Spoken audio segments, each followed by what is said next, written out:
Hi guys, welcome to I dream media. నరాల బలహీనత అనేది ఏంటి, అసలు ఎవరు ఏజ్ గ్రూప్లో వస్తుందో అనేది కూడా మనం చాలా వరకు చూస్తుంటాం. రీసెంట్ టైమ్స్లో అయితే కోవిడ్ తర్వాత కానీ కోవిడ్ ముందు కానీ చిన్న పిల్లల దగ్గర నుంచి పెద్దవాళ్ళ వరకు ఏజ్తో సంబంధం లేకుండా నరాల బలహీనత వస్తుంది. అసలు ఇది ఎందుకు వస్తుందో దాని గురించి మాట్లాడడానికి ఈరోజు మనతో పాటు హోమియోపతి డాక్టర్ చేతన్ రాజ్ గారు మనతో పాటు ఉన్నారు. ఆయన్ని అడిగి తెలుసుకున్నాం. Hi sir. నమస్తే సార్. నమస్తే sir, welcome to I dream media. So నరాల బలహీనత ఇది ఏజ్తో సంబంధం లేకుండా ఇప్పుడైతే ప్రతి ఒక్కరిలో కూడా కామన్గా చూస్తున్నాం. అసలు ఎందుకు ఇలా వస్తుంది, దానికి గల కారణాలు ఏంటి? ఫస్ట్ థింగ్ వచ్చేసి నరాలు ఏదైతే ఉంటాయి మన బాడీలో అవి నర్వ్ సప్లై చేస్తాయి అన్నమాట. సో మన బ్రెయిన్, స్పైనల్ కార్డ్ ఇది నర్వస్ సిస్టమ్ అండ్ అన్ని పార్ట్స్ ఆఫ్ ద బాడీలో నరాలు స్ప్రెడ్ అయి ఉంటాయి. సో మీరు ఏదైనా మోటార్ యాక్షన్ చేసినా లేదంటే సెన్సేషన్ అండ్ మోటార్ ఏది మీరు ఫీల్ అయినా మూమెంట్ చేయాలన్నా నరాలు మీవి కరెక్ట్ ఉండాలి. సో ఎప్పుడైతే ఈ నర్వస్ సిస్టంలో ప్రాబ్లం వస్తుంది అప్పుడు నరాల బలహీనత ఏమో పేషెంట్స్కి వస్తుంది. అయితే ఏముంటాయి జనరలీ మనకు స్పాండ్లోసిస్ ప్రాబ్లమ్స్ లంబార్ రీజన్లో అంటే నడుము రీజన్లో లేదంటే మెడ రీజన్లో స్పాండ్లోసిస్ ప్రాబ్లమ్స్ కానీ లేకపోతే దీనికి సంబంధించిన డిజార్డర్స్ వల్ల స్పైనల్ కార్డ్ మీద ఒక్కొక్కసారి ప్రెషర్ పడడం వల్ల లేదంటే ఏమైనా యాక్సిడెంట్స్ అయినా ఇంజురీస్ అయినాయి దానివల్ల వస్తుంది. ఇంకోటి మీరు చెప్పేటట్టు డయాబెటీస్ ఉంటుంది కదా, డయాబెటీస్లో ఏముంటుందంటే డయాబెటిక్ న్యూరోపతి అంటే అన్కంట్రోల్ డయాబెటీస్ వల్ల మన నరాలేమో డ్యామేజ్ అవ్వడం కూడా మనం చూస్తాం. సో ఇప్పుడు సెడెంటరీ లైఫ్ స్టైల్ అయిపోయింది చాలామందిది. దానివల్ల ఏమవుతుంది, ఇప్పుడు చూడండి కాలేజ్లో ఉన్నప్పుడు వరకు మనం వెయిట్ గెయిన్ చేయము. సో ఒక్కసారి మనం జాబ్లో ఎంటర్ అయినాక ఏమైపోతుంది, మన మెటబాలిజం స్లో అవుతుంది విత్ ఏజ్. ఎందుకంటే గ్రోత్ ఏదైతే అవ్వాలి up to the age of 21 అయిపోయింది. దాని తర్వాత మెటబాలిజం స్లో అయిపోతుంది బాడీది. దాని తర్వాత సెడెంటరీ లైఫ్ స్టైల్, ఇప్పుడు మనం కూర్చొని పని చేస్తాం ఫుల్ డే, ఏమవుతుంది దానివల్ల వెయిట్ ఏమో గెయిన్ అవుతుంది. అయితే it is obvious me spinal cord మీద కూడా ఎక్కువ వెయిట్ పడుతుంది. సో అక్కడ ప్రాబ్లమ్ స్టార్ట్ అవుతాయి. మళ్ళీ ఏమవుతుంది, మనం ఫుల్ డే ఇప్పుడు చూడండి ఆఫీస్ జాబ్స్లోనే ఉంటారు చాలామంది, దానివల్ల వాళ్ళ పోస్చర్ ఏమో కరెక్ట్ ఉండదు. పోస్చర్ కరెక్ట్ ఉండకపోతే కూడా మన స్పైనల్ కార్డ్లో చేంజెస్ వస్తాయి. దాని తర్వాత ఇంకా లేటర్ స్టేజెస్ 30 దాటంగానే ఇప్పుడు చాలామందికి డయాబెటీస్ అనేది మనం వింటున్నాం. వాళ్ళకు ఏమైపోతుంది చాలా సార్లు తెలియదు. ఇప్పుడు డయాబెటీస్ ఎప్పుడు వచ్చిందని మనం పేషెంట్కి అడిగితే వాళ్ళు ఏమంటారు, 1 year బ్యాక్ వచ్చింది, 2 years బ్యాక్ వచ్చింది. కానీ యాక్చువల్ రీజన్ ఏముంటుంది అక్కడ, 1 year బ్యాక్ వాళ్ళకి తెలిసింది, ఏదో టెస్ట్ చేయించుకున్నప్పుడు వాళ్ళకి తెలిసింది, కానీ అది ఎప్పటి నుంచి ఉందో మనకు తెలియదు. సో దానివల్ల కూడా అన్కంట్రోల్డ్ అయిపోతుంది ఎన్నోసార్లు, దానివల్ల కూడా నరాలు డ్యామేజ్ అవుతాయి. సో యంగ్స్టర్స్ పాపులేషన్లో sedentary life style, weight gain plus దాని తర్వాత డయాబెటీస్, ఈ అన్ని కారణాల వల్ల నరాల బలహీనత ఏమో యంగర్ ఏజెస్లో కూడా చాలా వస్తుంది ఇప్పుడు. ఓకే. అండ్ నరాల బలహీనతలో మెయిన్గా కొంతమంది చిన్న పిల్లల్లో కూడా మనం గమనిస్తూ ఉంటాం. ఏంటంటే అది ఒక వారసత్వం వల్ల అట్లాంటివి కూడా వచ్చే ఛాన్సెస్ ఏమన్నా ఉంటాయంటారా? ఇప్పుడు వంశపరంగా కూడా కొన్ని నరాలకి సంబంధించిన రోగాలు వస్తాయి. ఇప్పుడు సెరిబ్రల్ పాల్సీ ఫర్ ఎగ్జాంపుల్, వాళ్ళకు కంట్రోల్ ఉండదు, అంటే వాళ్ళ గేట్ సరిగా ఉండదు, అంటే నడక ఇట్లా తేడా నడుస్తారు కొంచెం. మళ్ళీ దాని తర్వాత వాళ్ళకు నిల్చోడానికి రాదు సరిగా, ఎందుకంటే అది వంశపరంగా వచ్చింది వాళ్ళకు. మళ్ళీ దాని తర్వాత ఇంకా చాలా రోగాలు ఉంటాయి వంశపరంగా ఏవైతే వస్తాయి నరాలకు సంబంధించినవి. సో అది ఒకవేళ ఇప్పుడు వాళ్ళు ఏమంటారు, అరే మా ఫ్యామిలీలో ఎవరికి లేదంటారు, కానీ వాళ్ళ మొత్తాతని అయితే వాళ్ళు చూడలేదు కదా, ఎవరో ఫ్యామిలీలో ఎవరికో ఉంటే అది త్రూ అవుట్ జనరేషన్స్ అది పాస్ ఆన్ అవుతుంది. ఓకే.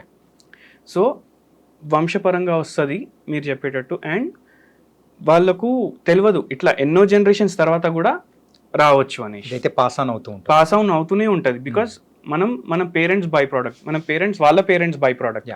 సో వాళ్ళ జీన్స్ కూడా మనలో ఉంటాయి. సో అట్లా పాస్ ఆన్ అవుతూనే ఉంటుంది. ఓకే. యాజ్ ఏ హోమియోపతి డాక్టర్గా అయితే ఈ హోమియోపతిలో దీనికంటే ఒక క్యూర్ కానీ ఇలా తగ్గించడానికి గల అంటే ఉన్నాయా ఏమన్నా ప్రికాషన్స్? నరాల బలహీనత ఏదైతే రోగం ఉందో దాంట్లో ఎన్నో రోగాలు వస్తాయి. సో కొన్ని ఇన్క్యూరబుల్ డిసీజెస్ కూడా ఉంటాయి. ఇప్పుడు మనం సెరిబ్రల్ పాల్సీ అని చెప్పినాము. సో ఏ ప్రాబ్లం ఉన్నా హోమియోపతిలో దానికి ట్రీట్మెంట్ ఉంటుంది. ఓకే. ఎందుకు, బికాజ్ హోమియోపతి ఒక holistic system of treatment. Right. మనము ఓన్లీ పేషెంట్కి మందులు ఇస్తాము, మనం రోగానికి మందులు ఇవ్వము. అంటే వేరే సిస్టమ్ ఆఫ్ మెడిసిన్లో డయాబెటీస్ ఉంటే డైరెక్ట్ ఒక ప్రిస్క్రిప్షన్ రాసేస్తారు షుగర్ లెవెల్స్ చూసి. మనం అట్లా కాదు, మనం పేషెంట్ డిజీజ్ సిమ్టమ్స్ అన్ని కన్సిడర్ చేస్తాం. కేస్ టేకింగ్ కూడా లాంగ్ ఉంటుంది. ఒక కేసు ఫస్ట్ టైం పేషెంట్ వచ్చినప్పుడు 1/2 hour కూడా మాట్లాడతాం, 1 hour కూడా మాట్లాడతాం ఒక్కొక్కసారి. సో డిజీజ్ సిమ్టమ్స్ రాసుకుంటాము, పేషెంట్ ఫ్యామిలీ హిస్టరీ కన్సిడర్ చేస్తాము, వంశపరంగా ఏమేమి రోగాలు వస్తున్నాయి వాళ్ళ ఫ్యామిలీలో అది కన్సిడర్ చేస్తాం, అండ్ మోస్ట్ ఇంపార్టెంట్లీ మనం మైండ్ సిమ్టమ్స్ కూడా కన్సిడర్ చేస్తాం. ఇప్పుడు ఒక పేషెంట్ సర్వైకల్ స్పాండిలోసిస్ పేషెంట్ వచ్చిండ్రు మన దగ్గర. ఆ పేషెంట్కి ఎప్పటి నుంచి ఉండే అంటే ప్రాబ్లం 1.5 year నుంచి ఉంది ప్రాబ్లం. ఆ పేషెంట్ ఏజ్ ఏమో 26 years ఉండే, జాబ్ ఏమో 2 years నుంచి చేస్తున్నారు. అండ్ ఏముంది ప్రాబ్లం, స్ట్రెస్ ఏమైనా ఉందా అంటే అవును, నేను ఎక్కడైతే జాబ్ చేస్తున్నానో అక్కడ వర్క్ అట్మాస్ఫియర్ బాగాలేదు అన్నాడు. నేను బలవంతంగా పోతున్నాను జాబ్కి, సో అది కూడా మనం కన్సిడర్ చేస్తాం. అండ్ దాంతోపాటు ఏమైనా కళలు వస్తాయా, భయపడే కళలు అని అడిగాను నేను పేషెంట్కి. సో అవును, నాకు పాములు వస్తాయి కళల్లో అని అన్నాడు. సో ఆ సిమ్టమ్స్ కూడా కన్సిడర్ చేస్తాం. బికాజ్ ఎప్పుడైతే మనిషి స్ట్రెస్లో ఉంటాడు కదా, అప్పుడు స్లీప్ డిస్టర్బ్ అవుతుంది. స్లీప్ డిస్టర్బ్ అవుతే మజిల్స్ ఏమో సరిగా రిలాక్స్ అవ్వవు, రిపేర్ అవ్వవు. అండ్ దాని తర్వాత పోస్చరల్ ప్రాబ్లమ్స్ కూడా ఉండే, జాబ్లో స్ట్రెస్ ఉండే, జాబ్ స్ట్రెస్ ఉండే. సో ఇవన్నీ చూసి మనం మెడిసిన్ ఇస్తాం. సో మీరు గమనించి ఉండొచ్చు, హోమియోపతి డాక్టర్స్ ప్రిస్క్రిప్షన్ ఎన్నోసార్లు రాసి ఇవ్వరు. ఎందుకంటే పేషెంట్ ప్రకారం పేషెంట్కి ఆ టైంలో ఏం మందు సెట్ అవుతుంది అది రాసిస్తాం. మళ్ళీ నెక్స్ట్ టైం అది సెట్ అవ్వదు, మళ్ళీ చేంజ్ చేస్తారు మందులు ఎన్నోసార్లు. అదే మందు వేరే పేషెంట్ ఉన్నాడు సర్వైకల్ స్పాండిలోసిస్, ఆ పేషెంట్కి సెట్ అవ్వదు.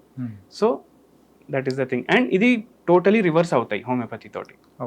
సో మొత్తం మీద అయితే పర్సన్ టు పర్సన్ ఏదైతే మెడిసిన్ అయితే చేంజ్ అవుతూనే ఉంటుంది. ఒక్క పేషెంట్కి సర్వైకల్ స్పాండిలోసిస్కి ఇచ్చిన మెడిసిన్ వేరే పేషెంట్కి ఫీవర్ కేసెస్లో పనికొస్తుండొచ్చు, ఇంకో పేషెంట్కి ఆర్థరైటిస్లో పనికొస్తుండొచ్చు, ఇంకో పేషెంట్కి డయాబెటీస్కి ఇవ్వచ్చు. అట్లా ఇది కేవలం హోమియోపతిలోనే ఇలా ఉంటుంది? హోమియోపతిలో ఇలా ఉంటుంది. అండ్ ఇంకొకటి ఏంటంటే, మనం స్టార్టింగ్ నుంచి మాట్లాడుకుంటున్న ఈ టాపిక్లో ఎక్కువగా డయాబెటీస్ ఉన్న వాళ్ళల్లో ఈ నరాల బలహీనత అనేది సర్వసాధారణంగా చూస్తుంటామని చెప్పేసి అని అన్నారు. ఎందుకు అలాగా కేవలం డయాబెటీస్ ఉన్న వాళ్ళకే ఇది వస్తుందని ఎలా అన్నారు?